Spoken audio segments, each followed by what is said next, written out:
Nous allons parler à nouveau de reprise d'entreprise avec Alain Paumet. Vous êtes délégué du CRA Paris-Île-de-France.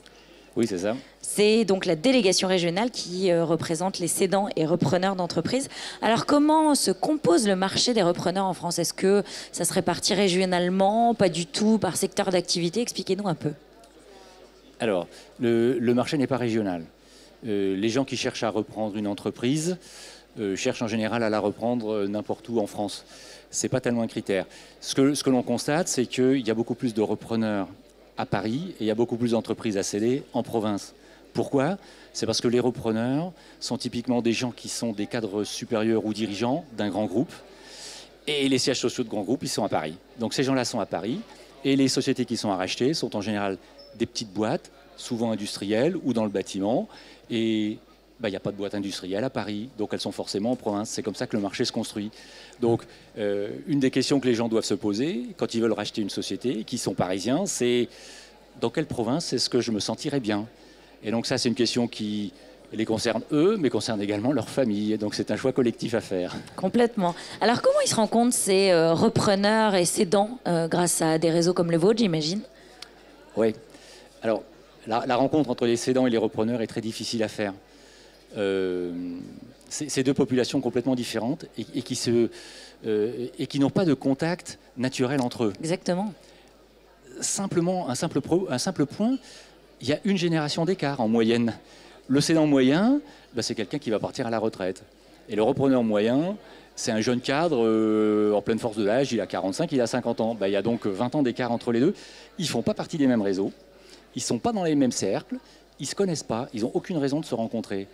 Et ça fait un véritable problème. Et c'est souvent assez confidentiel en plus, parce que c'est assez critique, la cessation de... céder son entreprise, ça peut être assez critique vis-à-vis du client, vis-à-vis des salariés. Ah ouais, c'est ça. Alors en plus, quand les cédants j'en rajoute une couche. Quand les cédants veulent vendre, ils ne le disent pas.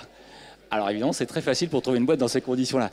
Ils ne le disent pas parce que ce que vous venez de dire, ils ne veulent pas que ça se sache, ils ne veulent pas que les employés s'en aillent. Alors finalement, ils le disent à leur environnement proche.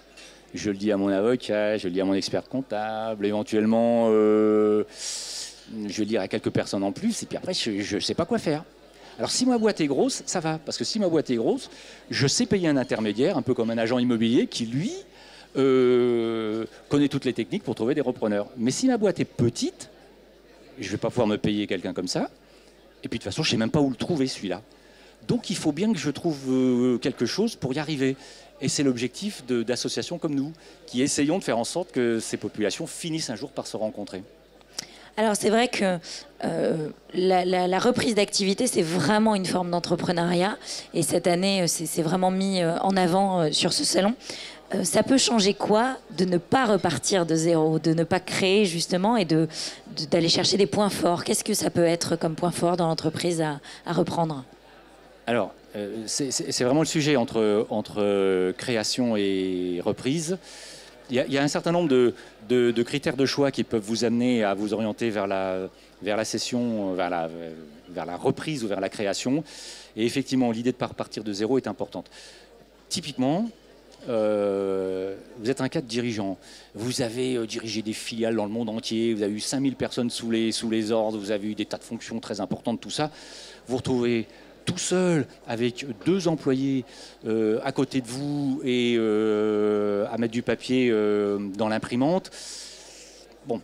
Donc en fait, les gens, ils ont envie de reprendre quelque chose d'un petit peu plus important pour justement exercer les capacités qu'ils avaient véritablement apprises. Ils ont besoin de retrouver un univers connu. Voilà, un minimum de structure. En fait, pour pouvoir être un peu chef et pas simplement exécutant, pour dire les choses simplement. Si vous créez, au début, vous êtes l'exécutant, puis si tout va bien, au bout d'un certain temps, vous devenez le chef, tant mieux. Si vous reprenez, vous êtes chef tout de suite. Peut-être d'un petit truc, mais au moins vous êtes chef tout de suite. Donc, il y a au moins 1 ou 2 étapes qui sont franchies. Alors, vous avez un stand ici au Salon des Entrepreneurs. Concrètement, est-ce que vous avez des projets à proposer à des porteurs de projets qui viendraient s'inspirer chez vous? Ah oui. Typiquement, donc, puisqu'on est une association qui essayons de rapprocher les uns les autres, on a effectivement une liste d'entreprises à vendre et on a une liste de repreneurs qui cherchent à reprendre. Donc il y a grosso modo 1300 repreneurs, il y a grosso modo 600 à 700 entreprises à vendre. Et puis il y a aussi des listes d'avocats, d'experts comptables. On arrive à mettre tous ces gens-là en réseau. Ce qui est en théorie très bien, mais c'est pas forcément comme ça que ça se passe. Les gens, les repreneurs chez nous ne reprennent pas forcément une entreprise qui est chez nous et les cédants ne vendent pas forcément à un des repreneurs parce que c'est ainsi fait que les populations se rencontrent toujours difficilement. Et donc, en fait, on apprend aux repreneurs à chercher des entreprises. Et on apprend aux cédants à chercher des repreneurs, ce qui est loin d'être facile. Merci beaucoup pour ces éclairages. Je vous en prie, merci bien.